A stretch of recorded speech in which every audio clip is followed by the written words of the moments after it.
Now let us understand the concept for parallel connection. Parallel connection में किस तरह से रिजल्ट निकलेगा? This is first bulb, this is second bulb and this is third. ये तीन bulbs हैं and these three are connected with the power supply of 220 volts. 220 volts की एक पावर सप्लाई से इसे कनेक्ट किया.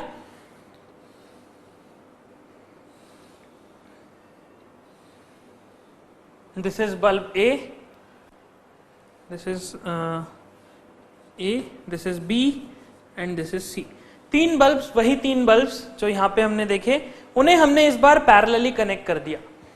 Now in this parallel connection हमें ये निकालना है, हमें ये बताना है कि कौन सा बल्ब ज्यादा ब्राइट होगा, कौन सा बल्ब कम ब्राइट होगा, किसकी ब्राइटनेस ज्यादा है, किसकी ब्राइटनेस कम है.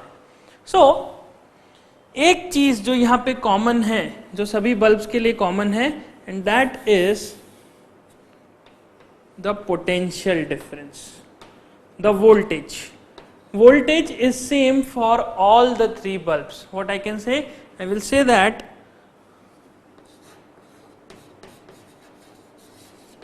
voltage is same for all three bulbs. सभी तीन bulbs के लिए इसका voltage जरूर same है. Then how will we compare the power rating? Again हमारे पास तीन फॉर्मूले हैं, V square upon R, I square R and V into I. So हमें इस वक्त यहाँ पे इन बल्ब्स के रेजिस्टेंस मालूम है और ये पता है कि इन तीनों बल्ब्स का पोटेंशियल कांस्टेंट है, पोटेंशियल तीनों के लिए सेम है. क्या करंट के बारे में कोई बात की गई है? नो, करंट के बारे में हमें कुछ नहीं पता. किस बल्ब में कितना करंट जाएगा, वी डोंट नो. सो फिर क्या करें? देन हम यूज करेंगे इस वाले फॉर्मूले को. हम इसे यूज नहीं कर सकते, करंट के बारे में कुछ नहीं पता. इसे यूज नहीं कर सकते, करंट के बारे में कुछ नहीं पता. इसे यूज कर सकते हैं बिकॉज वोल्टेज हमें मालूम है, तीनों के लिए कांस्टेंट है, और रेजिस्टेंस किसका कितना है, क्या रिलेशन है, ये भी हमें पता है. Hence to compute the power of these three we will going to use the formula P is equals to V square divided by R. Now power in A में कितना पावर होगा? तो power in A, power of A will be V square divided by RA, power of B will be V square divided by RB, and power of C will be V square divided by RC. Since we have a relation, is that कि यहाँ पे जो circuit है, since we have a relation कि यहाँ पे जो circuit बना हुआ है इसमें रेजिस्टेंस का रेशियो, जो तीन बल्ब्स हैं उनका रेजिस्टेंस कुछ इस तरह से गिवन है, RA then RB and RC. So using this relation and this relation you can say that power of A is less than power of B is less than power of C. This is the relation. सबसे ज्यादा power किसकी होगी? 100 what वाले bulb की. यहाँ पे जो 100 what का बल्ब लगा है उसके बाद 60 वॉट्स की, और सबसे कम होगी 40 वॉट्स की. तो इसका मतलब ये बिल्कुल उसी सीक्वेंस में जलेंगे जिस सीक्वेंस में हम अज्यूम करते हैं. हमें लगता है कि अगर बल्ब की रेटिंग ज्यादा है, उसकी पावर रेटिंग ज्यादा है, तो वो ज्यादा ग्लो करना चाहिए, एंड इट शुड ग्लो, और ये कर भी रहा है. कब? जब ये कनेक्शन पैरेलल में है. आप जब घर में बल्ब कनेक्ट करते हैं, सो लेट्स से एक 10 वॉट का बल्ब कनेक्ट किया, फिर एक 100 वॉट का बल्ब कनेक्ट किया, उस समय जो बल्ब्स कनेक्टेड हैं वो सभी पैरेलली कनेक्टेड हैं. उन सभी का कनेक्शन कैसा है? Parallel connection. इसीलिए 40 वॉट्स का बल्ब कम ग्लो करता है और 100 वॉट का बल्ब ज्यादा ग्लो करता है. So in this case the brightness of A will be smallest, then brightness of B, and then brightness of C. So series connection, parallel connection में कैसा हो गया? In parallel connection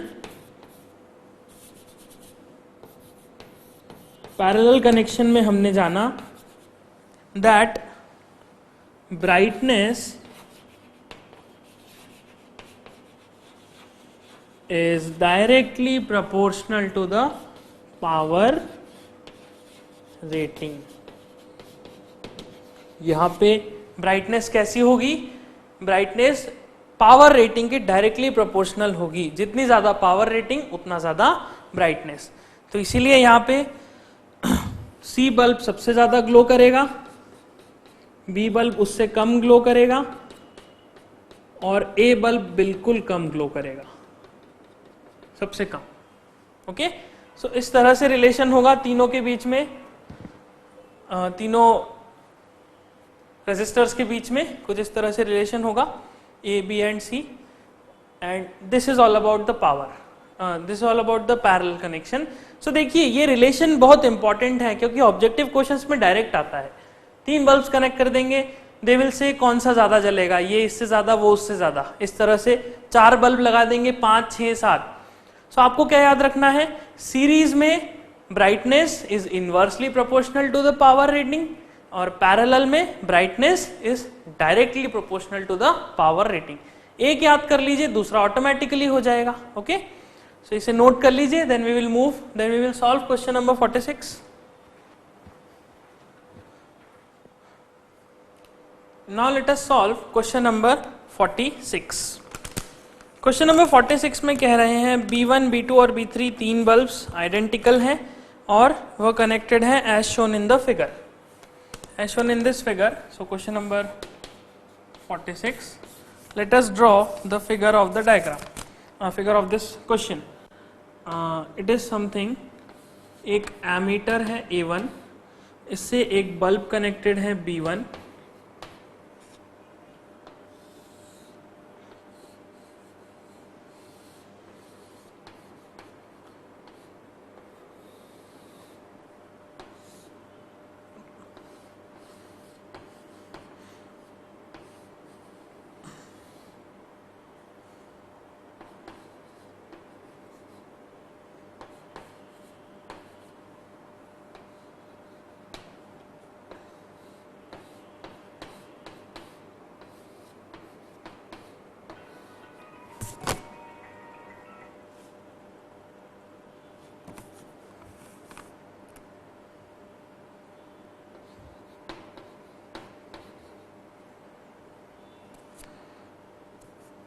the circuit is something like this. कुछ इस तरह का एक circuit बना हुआ है.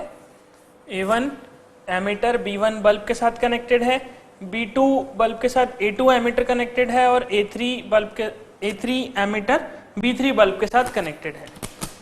सो ये जो 3 एमीटर्स लगे हुए हैं A1, A2 एंड A3, they will measure the current in this line, the current in this line and this line.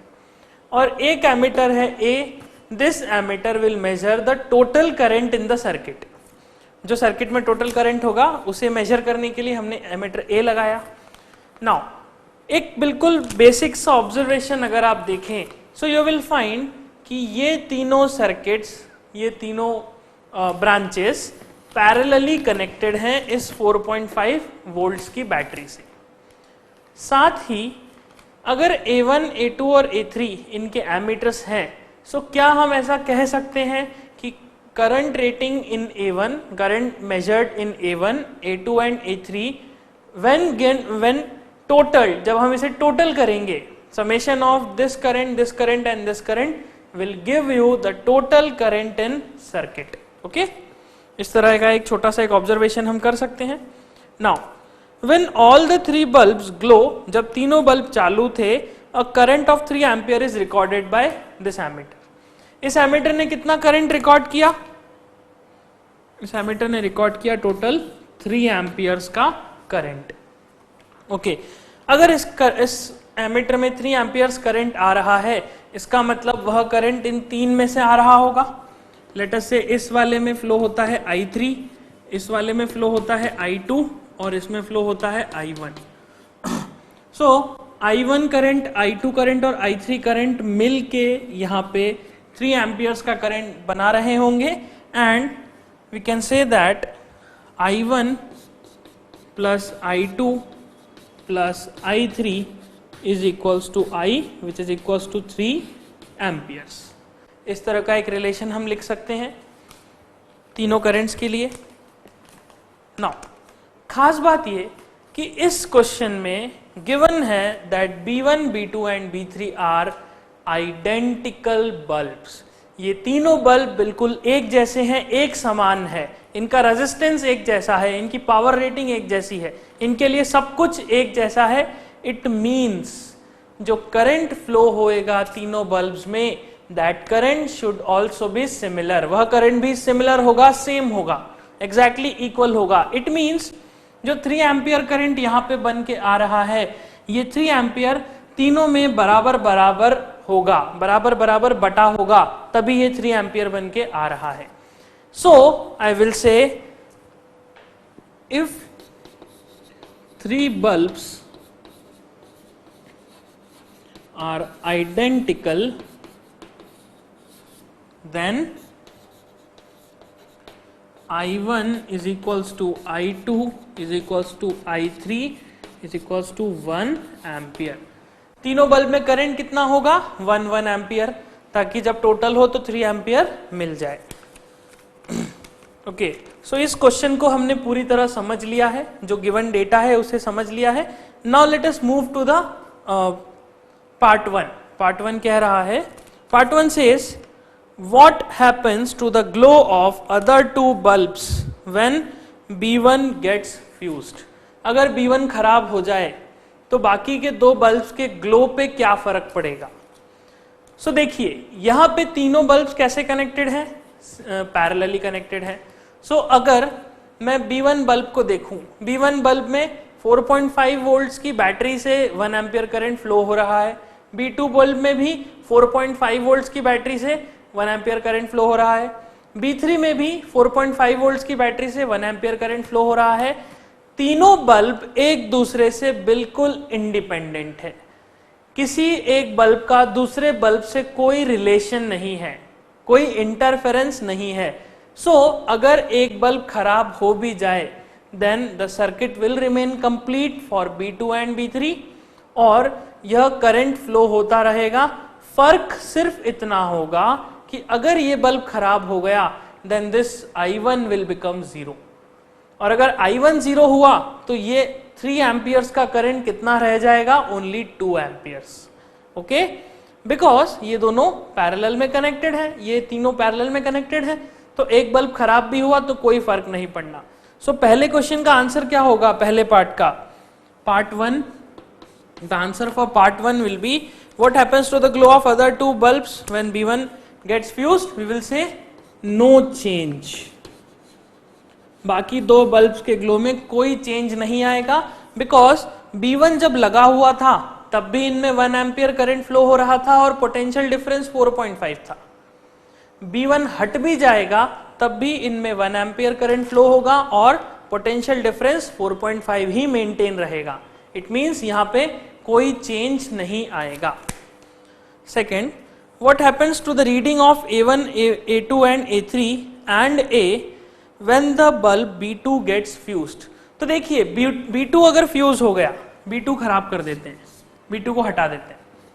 जैसे B1 के खराब होने से B2 B3 पे कोई अंतर नहीं आया, उसी तरह से B2 के खराब होने से भी B1 और B3 पे कोई अंतर नहीं आएगा, बिकॉज B2 खराब भी हो जाए तब भी इनके अक्रॉस पोटेंशियल डिफरेंस तो 4.5 मेंटेन है और करंट तो फ्लो हो ही रहा है 1 एम्पियर। इसीलिए B1 और B3 पे तो कोई फर्क नहीं आएगा। So to answer this question, what happens to the reading of A1, A2, A3 and A? So देखिए A1 की रेटिंग में क्या कोई चेंज होगा? A1 की रेटिंग में नो चेंज, A1 की रेटिंग में किसी प्रकार का चेंज नहीं होगा। A2 की रेटिंग में चेंज होगा, यस, बिकॉज B2 बल्ब खराब हो चुका है तो A2 कितना हो जाएगा? 0 एम्पियर्स। A3 की रेटिंग में कोई चेंज होगा? नो, A3 की रेटिंग में कोई चेंज नहीं होगा, बिकॉज B3 बल्ब कनेक्टेड है, B3 बल्ब चल रहा है, वो चालू है। A में कोई चेंज होगा? यस, A कितना हो जाएगा? 2 एम्पियर्स। ओके, ए का वैल्यू कितना हो जाएगा 2 amperes. So this is the question, this is the answer for second part. Now let us solve the third part. How much power is dissipated in the circuit when all the three bulbs glow together. तो जब तीनों bulb चालू हैं तब इस circuit में कितनी power dissipate होगी. सो टू कैलकुलेट पावर हमारे पास तीन फॉर्मूले हैं, v square upon R, I square R and this v into I. Which formula to use, हमने बहुत सारे क्वेश्चन डिस्कस किए हैं. यहाँ पे रेजिस्टेंस के बारे में हमें कुछ भी नहीं पता, तीनों बल्ब का रेजिस्टेंस गिवन ही नहीं है क्वेश्चन में, इसीलिए हम इन दोनों फॉर्मूले को तो बिल्कुल यूज नहीं करेंगे. Then what we will use P is equals to V times I. हम इस फॉर्मूले को यूज करेंगे.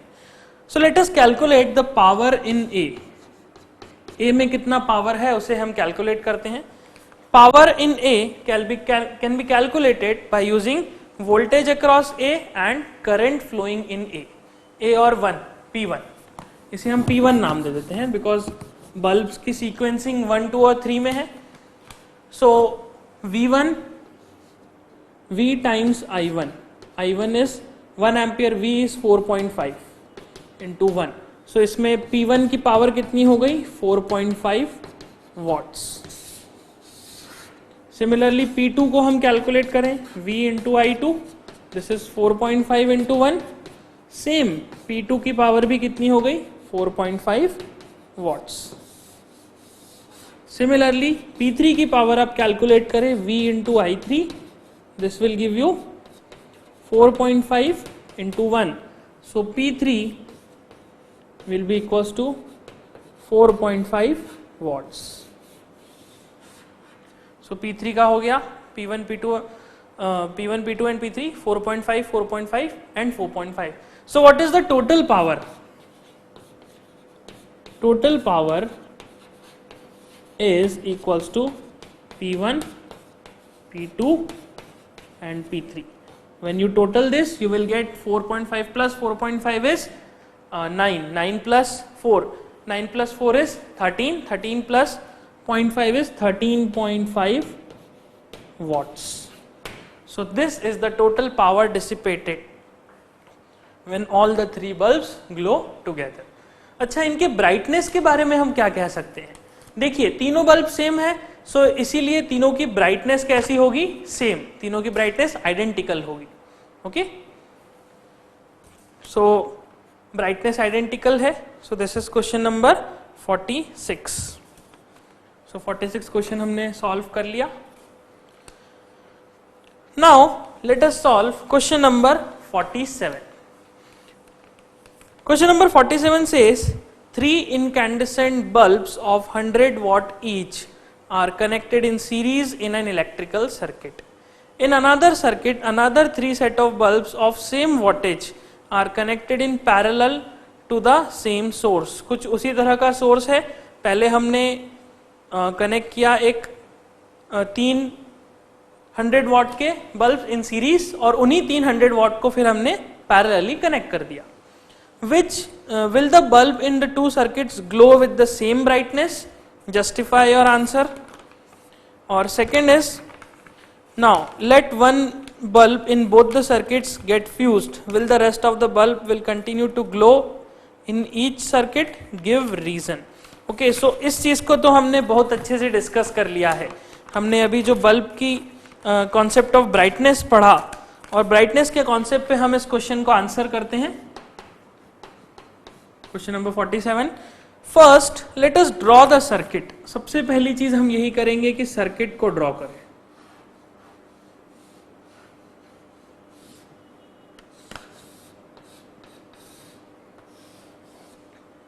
This is A, this is B, this is C, this is V.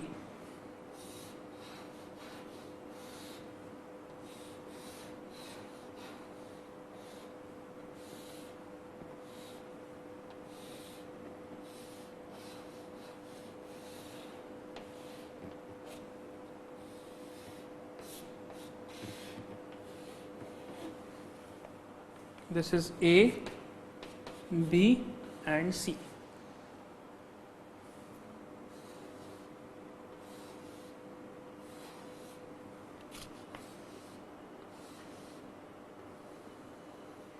So these are the three bulbs of 100 watt each and connected in first in series and then second in parallel. तो पहले A part का हम answer करते हैं. A part says, will the bulb in the two circuits will glow with the same brightness? Justify your answer. क्या bulb इस तरह से कनेक्टेड होंगे और इस तरह से कनेक्टेड होंगे?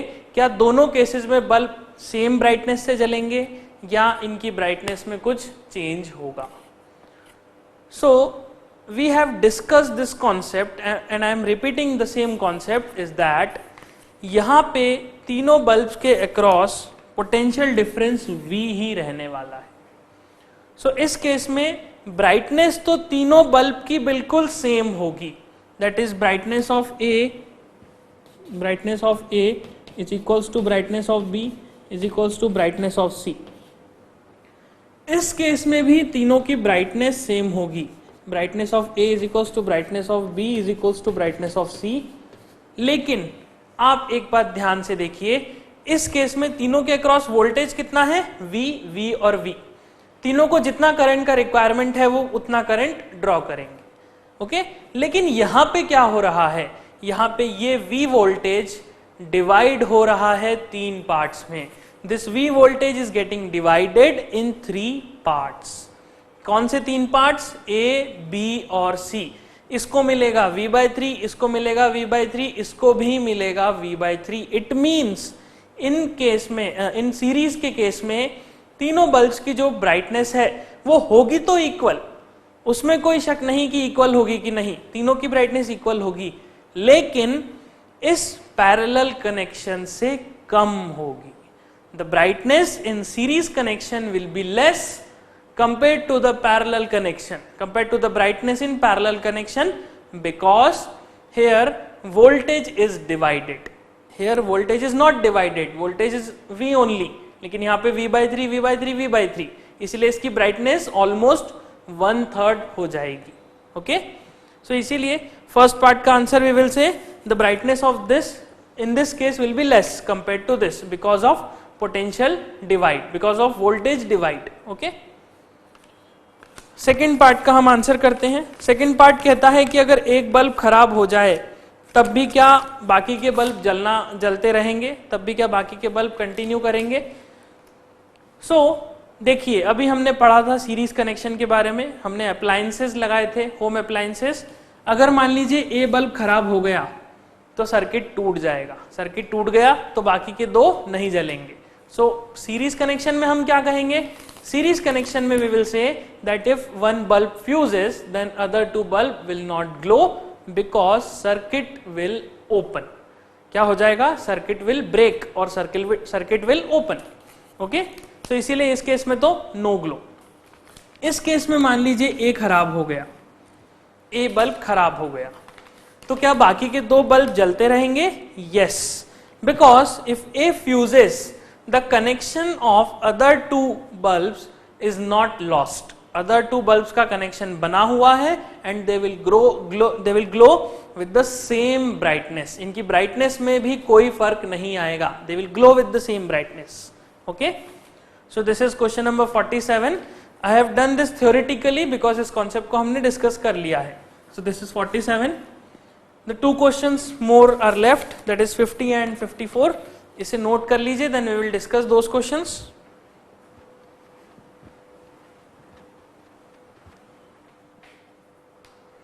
Now let us discuss question number 50. Question number 50 says, how will you infer with the help of an experiment that the same current flows through every part of the circuit containing 3 resistances connected in 3 resistances in series connected to a battery. So question says कि आप ये चीज कैसे बताएंगे, आप इस चीज को कैसे प्रूफ करेंगे, कैसे इन्फर करेंगे that the same current flow in the circuit when 3 resistors are connected in series to a battery.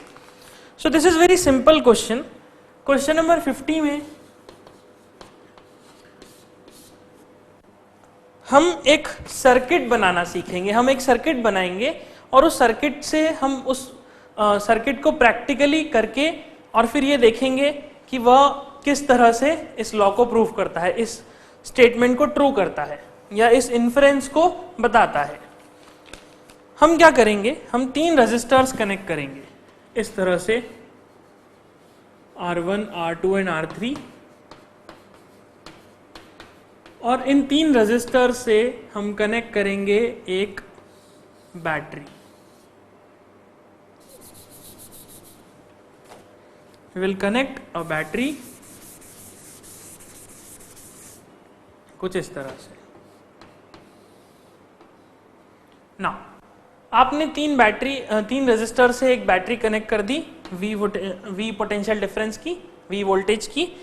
Now आपको यह बताना है कि सेम करंट पूरे सर्किट में फ्लो हो रहा है, पूरे सर्किट में फ्लो हो रहा है। इट मींस यहां से जो करंट एंटर हो रहा है वो और यहां से जो करंट निकल रहा है वह दोनों करंट बिल्कुल ही सेम है।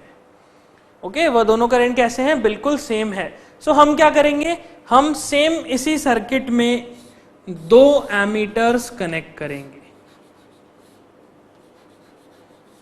इस तरह से, 2 एमीटर्स A1 और A2 को कनेक्ट करेंगे and this is the battery, और यहां पर एक की कनेक्ट कर देंगे। नाउ आमतौर पे हमें डाउट क्या होता है, हमें कंफ्यूजन ये होता है कि इफ दीज आर 3 रेजिस्टेंसेस, ये 3 रेजिस्टर्स हैं। अब रेजिस्टर्स अगर कनेक्टेड हैं तो रेजिस्टर्स तो करंट को कम करने चाहिए, बट फिर करंट कम क्यों नहीं हो रहा, करंट उतना कैसे फ्लो हो सकता है। रेजिस्टर क्या करता है, करंट को रोकता है। तो जब करंट में इतनी रुकावट है तो रेजिस्टर में जो करंट एंटर हो रहा है और रेजिस्टेंस से जो बाहर निकल रहा है, फिर वो करंट सेम कैसे है। तो देखिए, उसको हम इस एक्सपेरिमेंट के थ्रू प्रूव करेंगे। कैसे करेंगे, आप तीनों रेजिस्टर्स के पहले एक एमीटर कनेक्ट करेंगे और तीनों रेजिस्टर्स के बाद एक एमीटर कनेक्ट करेंगे, और इस सर्किट में जब आप स्विच ऑन करेंगे you will find that the measurement of A1 is equals to the measurement of B2। जितना A1 मेजर करेगा उतना ही A2 भी मेजर करेगा, और इस तरह से हम प्रूफ कर पाएंगे कि जो करंट इधर एंटर हो रहा है वही करंट इधर निकल रहा है, मतलब पूरे सर्किट में करंट तो सेम है। करंट चेंज होने की संभावना सिर्फ रेजिस्टर्स पे आती है। ऐसा हमें लगता है कि रेजिस्टर लगाए तो करंट चेंज हो जाना चाहिए, बट देखिए हमने पहले भी डिस्कस किया था, यहां पे करंट चेंज नहीं होता, सिर्फ एनर्जी लूज होती है। हमने क्या कहा था, जब इलेक्ट्रिक करंट फ्लो होता है तो इलेक्ट्रॉन कोई कंज्यूम नहीं होता, इलेक्ट्रॉन कोई रोटी नहीं है जिसको रेजिस्टर खा गया। ऐसा नहीं होता कि यहां से रोटियां फ्लो हो रही हैं और यहां रेजिस्टर रोटियों को खा गया, ऐसा नहीं होता। सिर्फ और सिर्फ इलेक्ट्रॉन की एनर्जी ट्रांसफर होती है। हमने कंजर्वेशन ऑफ चार्ज पढ़ा है, तो चार्ज हमेशा कंजर्व होता है, इलेक्ट्रॉन का चार्ज कंजर्व ही रहेगा। इलेक्ट्रॉन बना है तो वो इलेक्ट्रॉन ही रहेगा, वो डिस्ट्रॉय नहीं होगा या नया इलेक्ट्रॉन बन नहीं पाएगा। तो इसीलिए जब भी करंट फ्लो होता है तो सिर्फ इलेक्ट्रॉन्स की एनर्जी इधर से उधर ट्रांसफर होती है, ना कि उनका चार्ज और ना ही उनका मास। ओके, मास कंजर्व होता है, चार्ज भी कंजर्व होता है। सो इसीलिए इस एक्सपेरिमेंट से हम प्रूव कर देंगे कि करंट अगर रेजिस्टर से भी पास हो रहा है तो रेजिस्टर में सिर्फ उसकी एनर्जी रिलीज हो रही है, एनर्जी लूज हो रही है, ना कि इलेक्ट्रॉन खुद कंज्यूम हो रहा है। ओके, या फिर कोई और चार्ज खुद कंज्यूम हो रहा है, ऐसा कभी नहीं होता। So this is question number 50। So question number 50 हमने डिस्कस कर लिया। Now let us discuss the last question of our practice sheet, that is question number 54. Question number 54 says, in an electrical circuit 3 incandescent bulbs A, B and C of rating 40, 60 and 100 watt respectively are connected in parallel to an electric source. Which of the following is likely to happen regarding their brightness? The same question, हमने brightness का concept अभी अभी सीखा और बिल्कुल वही question हमारे सामने आ गया। सो let us draw the circuit. Question number 54, 54 में आपको 3 बल्ब्स के बारे में कहा गया है। 3 बल्ब्स कुछ इस तरह से कनेक्टेड हैं and this 3 bulbs are connected to a power supply. इस तरह से पैरेलली 3 बल्ब्स कनेक्टेड हैं। 3 bulbs are let's say A, B and C, 3 bulbs हैं और ये एक वोल्टेज से कनेक्टेड है। अगर आप पावर रेटिंग को देखेंगे तो power rating of A is smallest, then power rating of B and power rating of C। तो पावर रेटिंग का ये जो रिलेशन है, अब कनेक्शन कैसा है? पैरेलल। पैरेलल कनेक्शन में क्या होता है? Brightness depends on the resistance. अब पावर रेटिंग से हम रेजिस्टेंस कैसे निकालें? Resistance of A is greatest, resistance of B and resistance of C। In parallel connection brightness depends on power rating. जितनी ज्यादा पावर रेटिंग उतनी ज्यादा ब्राइटनेस। सो यहाँ पे पावर रेटिंग सबसे ज्यादा किसकी है? पावर रेटिंग C की सबसे ज्यादा है। तो इट मीन्स यहाँ पे कैसा रिलेशन होगा? Brightness of A is smallest, then brightness of B and then this is the brightness of B and then the brightness of C। Brightness of C is largest. सबसे ज्यादा brightness किसकी होगी? C की brightness सबसे ज्यादा होगी। सो इस question का हम आंसर करते हैं। ऑप्शन ए कहता है brightness of all the bulbs will be same. क्या सभी बल्ब्स की ब्राइटनेस सेम होगी? नो। अभी हमने डिस्कस किया। Brightness of bulb A is maximum. क्या बल्ब ए की ब्राइटनेस मैक्सिमम है? नो, बल्ब ए की ब्राइटनेस तो मिनिमम है। Brightness of bulb brightness of bulb B will be more than that of A. क्या brightness of bulb B A से ज्यादा है? Yes, brightness of bulb B is more than that of A. तो option C correct है। लेकिन we will read the option D also. Option D कहता है brightness of bulb C will be less than brightness of bulb B. क्या bulb C की brightness bulb B की brightness से कम है? नो, बी की ब्राइटनेस कम है, सी की ज्यादा है। सी की ब्राइटनेस बी से ज्यादा है, ना कि कम है। So correct answer for this question is option C. Option C इसका करेक्ट आंसर है। और इसी के साथ हम प्रैक्टिस शीट को कंप्लीट करते हैं इलेक्ट्रिसिटी की। We have discussed all the concepts in very very detail and all the questions in detail and lots of questions. काफी ज्यादा मात्रा में हमने क्वेश्चंस डिस्कस किए हैं। Now it's up to you, आप इसको किस तरह से यूज करते हैं। देखिए, मेजॉरिटी ऑफ द क्वेश्चंस हमने जो डिस्कस किए हैं they are important from exam point of view. Exam कौन सी? स्टेट बोर्ड की हो जाए या फिर आपकी सीबीएसई और आईसीएसई और NTSE. Okay, conceptual. After this we will going to discuss some objective questions also. कुछ सिलेक्टेड ऑब्जेक्टिव क्वेश्चंस हैं जिसे हमें डिस्कस करना है। देखिए, I will not discuss complete objective questions because majority questions हमने कॉन्सेप्ट में सीख लिए। ऐसे क्वेश्चन जो थोड़े से टिपिकल होंगे we will going to discuss only those. Okay, so इसे नोट कर लीजिए, फिर हम ऑब्जेक्टिव क्वेश्चंस डिस्कस करेंगे अगली क्लास में।